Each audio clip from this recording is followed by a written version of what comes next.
So hello everyone, welcome to mvidyarthi.com। My dear friends, आज के इस वीडियो में हम जानेंगे हृदय योजना के बारे में।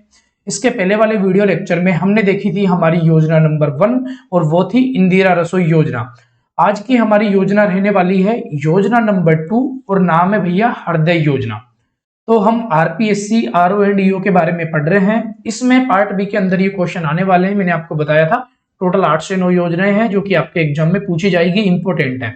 इसके अलावा जरूरी नहीं है कि आरपीएससी आरओ एंड ईओ में ही यहाँ से क्वेश्चन आए, इसके अलावा भी राजस्थान में कई सारे एग्जाम होते हैं, वहां पे भी ये क्वेश्चन पूछे जा सकते हैं। इसीलिए इंपॉर्टेंट है, छोटी छोटी वीडियो होने वाली है और एज ए नॉलेज बूस्टर के लिए आप इनको पढ़ सकते हो और याद रख सकते हो। ठीक है, चलो शुरुआत करते हैं। तो आज हमारी ये क्लास नंबर 3 रहेगी, योजना नंबर 2 रहेगी। अगर आप चाहते हो नोट्स फ्री ऑफ कॉस्ट आपको मिले तो वेबसाइट पर मिलेगा mvidyarthi.com, स्पेलिंग सही से देख लेना और जाकर आप ज्वाइन कर सकते हो। इसके अलावा अगर आप वेबसाइट पे नहीं जाना चाहते तो आप टेलीग्राम चैनल का नाम है एम विद्यार्थी ऑफिशियल, लिंक आपको डिस्क्रिप्शन बॉक्स में है, चैनल का भी और वेबसाइट का भी, जाकर आप ज्वाइन कर सकते हो और free of cost notes download करके फॉलो कर सकते हो। ओके, तो शुरुआत करते हैं। तो हम देखेंगे हृदय योजना। अब सबसे पहला क्वेश्चन आता है कि इसकी फुल फॉर्म क्या है। हृदय योजना, इसकी फुल फॉर्म क्या है? तो इसकी फुल फॉर्म है भैया, इसकी फुल फॉर्म है national heritage city development and augmentation योजना। फिर से रिपीट कर देता हूं, national heritage city development and augmentation योजना। याद रखनी पड़ेगी, क्वेश्चन पूछा जा सकता है। हिंदी में बोलते हैं विरासत शहर विकास एवं संवर्धन योजना। ठीक है, चलो आगे बढ़ते हैं। अब ये ऐसे क्वेश्चन पूछे जाते हैं, देखो आपको ये लगेंगे क्या क्वेश्चन है। अब पूछा जाता है भाई इसका प्रारंभ कब हुआ था। इस योजना का प्रारंभ, हृदय योजना का प्रारंभ हुआ था 21 जनवरी 2015 को पीएम, हमारे इंडिया के पीएम श्री नरेंद्र मोदी जी के द्वारा किया गया था। याद करो, जब इंदिरा रसोई योजना थी वो कब स्टार्ट हुई थी? वो हुई थी 20 अगस्त और 2020, यानी कि 20 अगस्त 2020 को स्टार्ट हुई थी हमारी क्या इंदिरा रसोई योजना। जबकि और यहाँ पे हृदय योजना कब शुरू हुई है? 21 जनवरी 2015 को। ठीक है, उसको शुरू किया था श्री अशोक गहलोत जी ने, इसको शुरू किया है श्री नरेंद्र मोदी जी ने। अब ये क्वेश्चन फिर से इंपॉर्टेंट हो जाता है कि मंत्रालय क्या लगता है। मैंने बताया था इंदिरा रसोई योजना के लिए भी वो इंपॉर्टेंट था और इसके लिए भी इंपॉर्टेंट है। बताओ कमेंट बॉक्स में बताना, इंदिरा रसोई योजना का मंत्रालय क्या था, उसका नोडल विभाग क्या लगता था। कमेंट बॉक्स में बताना। नहीं आता लास्ट में मैं रिवाइज कराऊंगा, मैं बताऊंगा। और इसके अलावा आप पुरानी वीडियो भी जाके देख सकते हो, लास्ट योजना नंबर 1। इंपॉर्टेंट है क्वेश्चन, ध्यान रखना। इसका मंत्रालय लगता है आवासन और शहरी कार्य मंत्रालय। आवासन और शहरी कार्य मंत्रालय, ये अभी थोड़ी देर में आपको समझ आ जाएगा ये कैसे लगा, मैं याद करा दूंगा, वो मेरी जिम्मेदारी है। ठीक है, और ये भारत सरकार द्वारा क्रियान्वयन है। किसके द्वारा? भारत सरकार के द्वारा। अब हम आगे बढ़े तो भारत सरकार द्वारा क्रियान्वयन, इसका मतलब यह है कि यह योजना 100% केंद्र प्रवर्तित योजना है। क्या यह योजना 100% केंद्र प्रवर्तित योजना है? अर्थात इस योजना का पूरा खर्चा केंद्र सरकार के द्वारा उठाया जाएगा। जब भारत सरकार द्वारा चलाई जा रही है तो केंद्र सरकार इसका पूरा खर्चा उठाएगी, ये चीज आप इधर देख सकते हो। ठीक है, और इसके पहले जो इंदिरा रसोई योजना थी उसमें मैंने आपको बताया था कि वो आपके राज्य सरकार के द्वारा चलाई जा रही थी। अब इसमें टोटल 12 शहर आते, 12 शहर। देखो सबसे मेन चीज इसका उद्देश्य क्या है, आपको मैं इसका उद्देश्य भी बता देता हूँ। उद्देश्य जानोगे तब अपने आप इसका आपको नोडल विभाग ऑटोमेटिक याद हो जाएगा। ओके, इसका ही उद्देश्य देख लो आप। इसका उद्देश्य है, इस योजना का मुख्य उद्देश्य शहरी नियोजन, आर्थिक विकास एवं विरासत संरक्षण है। अब आपको इसको समझाना पड़ेगा, ये क्वेश्चन पूछा जा सकता है। देखो यहाँ पे हृदय योजना का जो मुख्य उद्देश्य है वो है हमारी जो सांस्कृतिक धरोहर है उसका संवर्धन करना, उसका संरक्षण करना। जो शहर इसमें सेलेक्ट किए गए हैं उन शहरों का डेवलपमेंट करना। यहाँ पे जो सांस्कृतिक धरोहरें हैं उनको उनके यहाँ पे संरक्षण करना, संवर्धन करना और ज्यादा से ज्यादा टूरिज्म सेंटर यहाँ पे बढ़ाना, ये इनका यहाँ पे मेन मकसद है। इससे क्या होगा कि रेवेन्यू भी जनरेट होगा और शहर भी आगे तक विकसित होगा। तो इसमें क्लियर लिखा हुआ है शहरी नियोजन, यानी कि शहर सेलेक्ट किए गए हैं। आर्थिक विकास, यानी कि अगर सड़कें टूटी हुई है, नालियां टूटी हुई है तो ये सब वहां पे डेवलपमेंट करवाना पड़ेगा। और ऐसा यहाँ पे यहीं पे क्यों कर रहे हैं? क्योंकि जो शहर यहाँ पे जो शहर सेलेक्ट किए हैं वो ऐसे शहर सेलेक्ट किए हैं जहां पे टूरिज्म सेंटर अभी विकसित होना बाकी है। गवर्नमेंट को लग रहा है कि ये विकसित हो सकता है, वहां पे करवाया। ठीक है, और विरासत संरक्षण समझ गए होंगे आप। ठीक है, इसमें बजट कितना है? इसका बजट है 500 करोड़। याद करो इंदिरा रसोई योजना का बजट कितना था? उसका बजट था भैया 250 करोड़, 100 करोड़ से 250 करोड़ किया गया था, जबकि इसका 500 करोड़ का बजट है। स्टार्टिंग कब हुई थी? 2015 में इसकी स्टार्टिंग हुई थी, यानी कि दिसंबर एंड 2014 से इसकी स्टार्टिंग हो गई थी, हम उसको 2015 बोलेंगे। अवधि इसकी देख लो, दिसंबर 2014 से अगले 4 साल में पूरा करना, अर्थात 2017 तक क्रियान्वित थी। इसका सीन क्या था?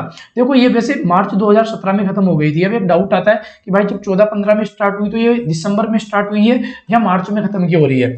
इनका जो टारगेट था ना, जो ये 500 करोड़ रुपए थे, ये 500 करोड़ रुपए पहली बात तो ये मार्च तक खत्म हो गए थे। क्या मार्च तक खत्म हो गए थे? दूसरी बात, जो इनका टारगेट था वो टारगेट यहाँ पे जल्दी खत्म हो गया था, तो ये 4 साल से पहले ही खत्म हो गया था। लेकिन इनका टारगेट था कि 4 साल के अंदर यहाँ पे पूरा काम करना है, और ये लगभग 3.5 साल के समथिंग यहाँ पे इन्होंने ये पूरा कर दिया था। तो इसको 4 साल में काउंट होगा, यानी कि जितने भी 12 शेयर सेलेक्ट किए गए थे वो सभी लाभान्वित हो चुके थे। अब आप ये चीज देखो, हृदय योजना में टोटल 12 चयनित शेयर है। कितने शेयर है? 12 चयनित शेयर है। अब बस अब हम क्या करेंगे, इन 12 शेयरों के बारे में पढ़ेंगे, एक एक को डिटेल में देख लेंगे। आप यहाँ पे भी देख सकते हो, मैं यहाँ पे आपको एक बार डायग्राम जो वगैरह ये है, ये सब कुछ ग्राफ वगैरह दिखा देता हूँ, ठीक है। देखो हृदय योजना, यहाँ पे heritage city development and augmentation योजना and initiative of ministry of urban development, government of India, ये चीज आप देख सकते हो, ठीक है। और यहाँ पे देखिए 12 heritage cities are going to be developed under Hriday, ठीक है। ये 12 सिटियों के नाम यहाँ पे दे रखे हैं। पहला है आपका अमृतसर, पहला आपका अमृतसर है जो कि कहाँ पे आता है? पंजाब में आता है।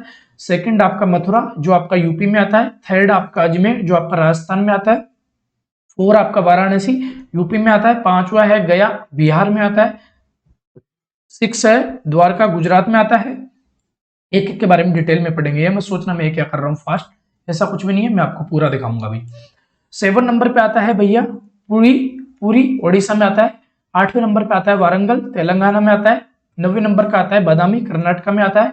10वें नंबर का आता है अमरावती आंध्र प्रदेश में आता है। आंध्र प्रदेश की पहले राजधानी क्या होती थी? आपकी हैदराबाद होती थी, अभी करंट में क्या है? अमरावती है। ये चीज आपको पता होनी चाहिए, ज्यादातर बच्चों को नहीं पता, ये मैं सच बता रहा हूँ, ठीक है। अपने 10 हो गए। 11वें नंबर पे आता है कंचीपुरम, ये आता है तमिलनाडु में, एंड ये आता है वेलंकानी। 12वें नंबर का ये आता है आपका तमिलनाडु में। 11वां 12वां दोनों ही तमिलनाडु में है, ठीक है। मैंने आपको ग्राफ बताया, और हमको ग्राफ से कोई मतलब नहीं है, हमको इसके बारे में थोड़े थोड़े जो मेन पॉइंट है वो याद रखना है, वो अभी हम देख लेते हैं। तो यहाँ पे लिखा हुआ है कि इस योजना में टोटल 12 शहरों को चयनित किया गया है। बिल्कुल सही बात है, 12 शहरों को ही चयनित किया गया है। 12 शहर मैंने आपको अभी बताए थे। अब हम डिटेल में देख लेते हैं। फर्स्ट आपका शहर आता है, वो आता है अमृतसर पंजाब। 500 करोड़ का बजट पास हुआ था, 12 शहरों को बांटना था। अब इन्होंने यहाँ पे गवर्नमेंट ने डिसाइड किया था कौन से शहर को कितना रुपया देना है। अमृतसर पंजाब, अमृतसर कहाँ पे स्थित है? पंजाब राज्य में स्थित है। और सबसे मेन चीज यहाँ पे इन्होंने क्यों पैसा खर्च किया? यहाँ पे देखो, गवर्नमेंट को लग रहा था कि हम यहाँ पे पैसा खर्च करेंगे, टूरिज्म सेंटर बढ़ेगा, यहाँ से गवर्नमेंट का रेवेन्यू जनरेट होगा, तो डेफिनेटली ये चीज हुई है। सिख धर्म का पवित्र स्थल स्वर्ण मंदिर, आपको पता है स्वर्ण मंदिर हर बच्चे ने सुना है, हर इंसान जानता है, लेकिन ज्यादातर जाके नहीं आए। तो स्वर्ण मंदिर के महत्व के कारण यहाँ पे इन्होंने यहाँ पे केंद्र सरकार ने पैसा दिया था, अमृतसर पंजाब को इसीलिए सेलेक्ट किया था। स्वर्ण मंदिर यहाँ पे काफी फेमस है स्वर्ण मंदिर के महत्व के कारण, ठीक है। ये बस छोटे छोटे पॉइंट है कि भाई क्यों हुआ था, क्यों यहाँ पे सेलेक्ट किया गया, बस वही हम देखने वाले हैं। सेकंड है मथुरा यूपी। मथुरा यूपी, यहाँ पे आपको पता है कि भगवान श्री कृष्ण की जन्मस्थली है, और यमुना नदी के किनारे यहाँ पे ये स्थित है। तो मथुरा उत्तर प्रदेश राज्य में स्थित है, यमुना नदी के किनारे स्थित है, श्री कृष्ण की जन्मस्थली है।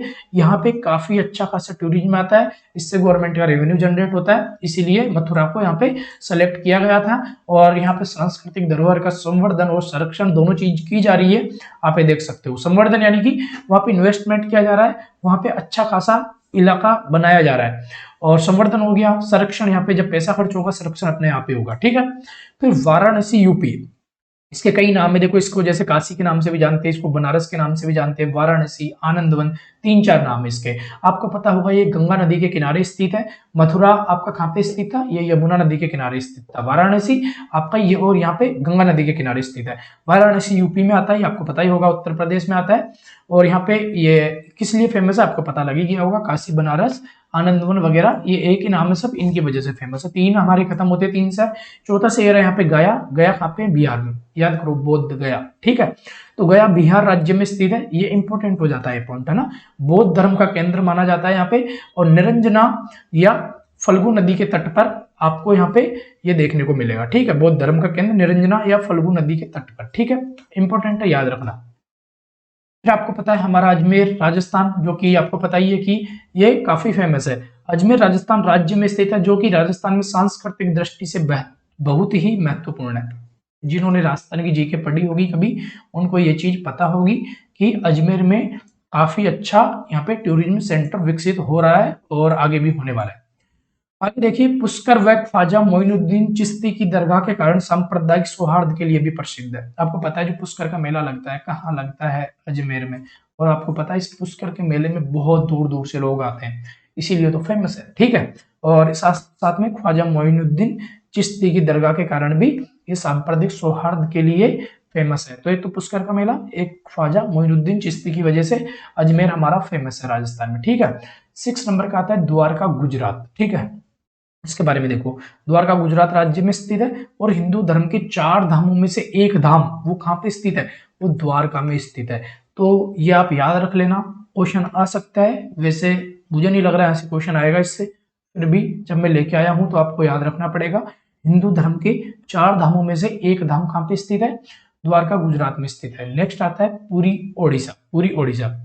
पुरी ओडिशा राज्य में स्थित है। आदि शंकराचार्य के 4 मठों में से एक मठ जो कि वैष्णव संप्रदाय का केंद्र है। टोटल कितने मठ है, 4 मठ, और उनमें से एक मठ कहाँ मिलेगा, वो मिलेगा भैया पुरी में।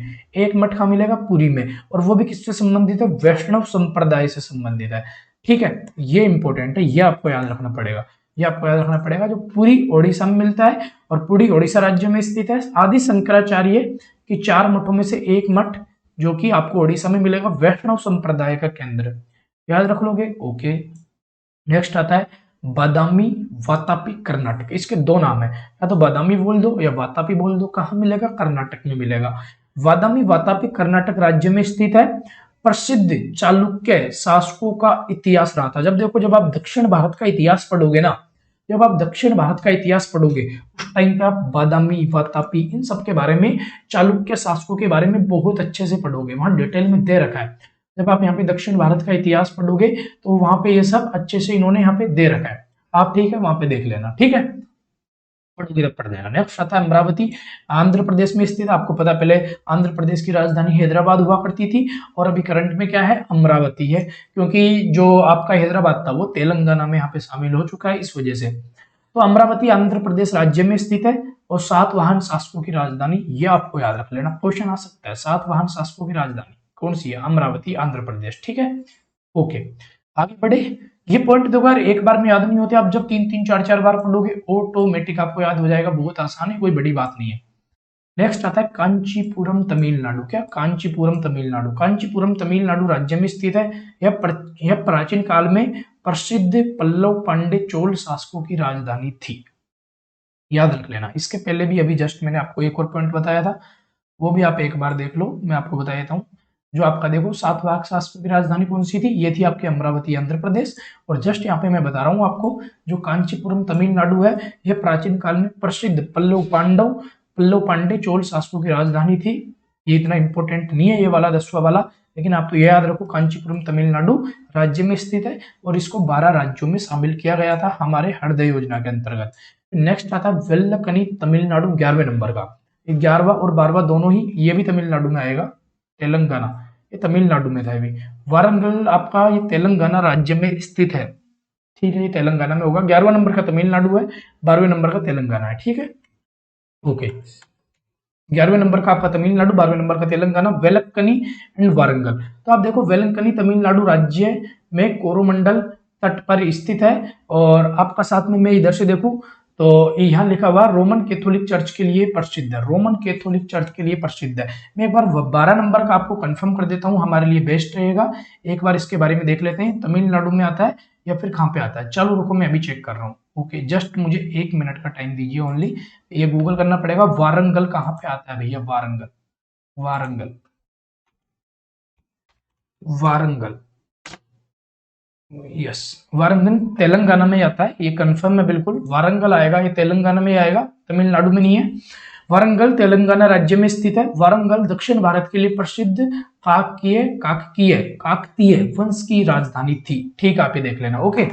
तो ये नॉर्मल हमको बस 12 शेयर देखने थे, क्वेश्चन यही आएगा। क्वेश्चन में क्या क्या पूछा जाएगा मैं आपको एक बार बता देता हूँ। देखो ये 12 शेयर हमने देखे, ठीक है, ये हमने हमारी नॉलेज के लिए देखे थे। अब मैं आपको बता देता हूँ एक बार यहाँ पे क्या क्या क्वेश्चन पूछा जाएगा। फर्स्ट पूछा जाएगा कब इसकी शुरुआत हुई थी, कब ये योजना कब स्टार्ट हुई थी, ठीक है।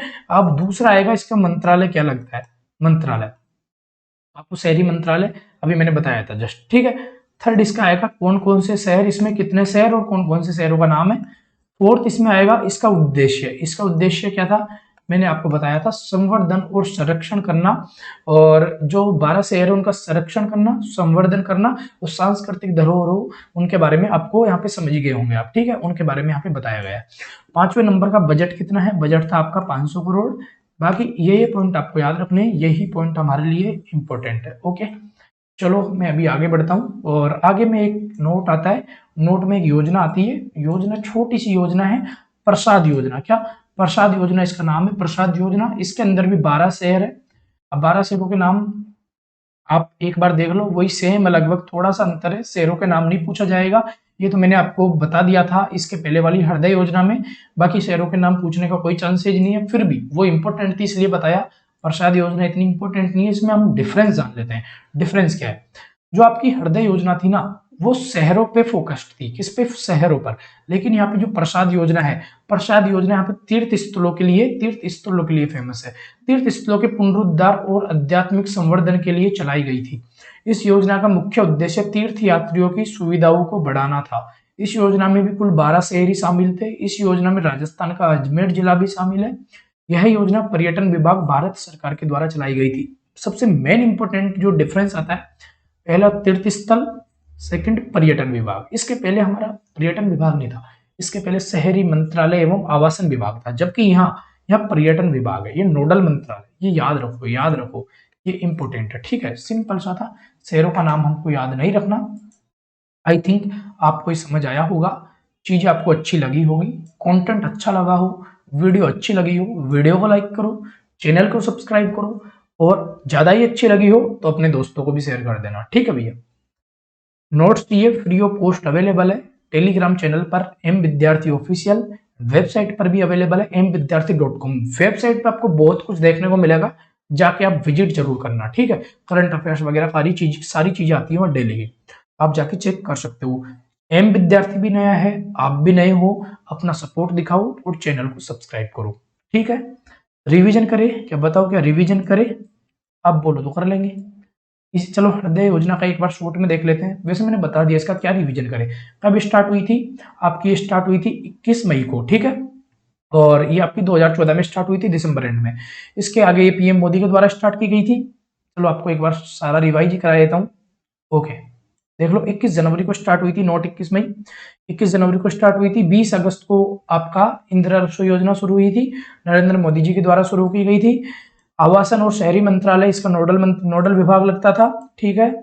फिर अवधि 4 साल की थी, बजट 500 करोड़ का था, उद्देश्य शहरी नियोजन, आर्थिक विकास और विरासत संरक्षण था। 12 शहर इसमें सिलेक्टेड थे, 12 शहरों के नाम मैंने आपको बता ही दिए थे। पहला आपका अमृतसर, मथुरा, वाराणसी, अजमेर, गया, और आपका इधर से द्वारका, पुरी, बादामी, अमरावती, एंड फिर आपका कांचीपुरम तमिलनाडु, वेलक्कनी तमिलनाडु। चलो आपको 11वें नंबर के पॉइंट के बारे में एक बात बताता हूँ। जो ये कोरोमंडल तट है ना, इसकी एक पहचान है, ये दक्षिण भारत में स्थित है ना, ये दक्षिण भारत में यहाँ पे ये स्थित है, यहाँ पे कोरोमंडल तट पाया जाता है। कोरोमंडल तट की ये पहचान है, कोरोमंडल तट की ये पहचान है कि जब आपका मानसून जा रहा होता है, सॉरी मानसून आ रहा होता है, जब सर्दियों के स्टार्टिंग में, जब मानसून जा रहा होता है, क्या जा रहा होता है, जब ये जा रहा होता है, कब जाता है, सर्दियों के स्टार्टिंग में जब मानसून जा रहा होता है ना, तो यहाँ पे वो बारिश करके जाता है, वो इधर से लौट के ही जाता है, इधर से लौट के ही जाता है। नॉर्थ साइड से आता है और वेस्ट साइड से, यहाँ से आपके दक्षिण साइड से जाता है, और यहाँ पे वो बारिश करके जाता है, ठीक है। ये यहाँ पे इसकी पहचान है, ओके।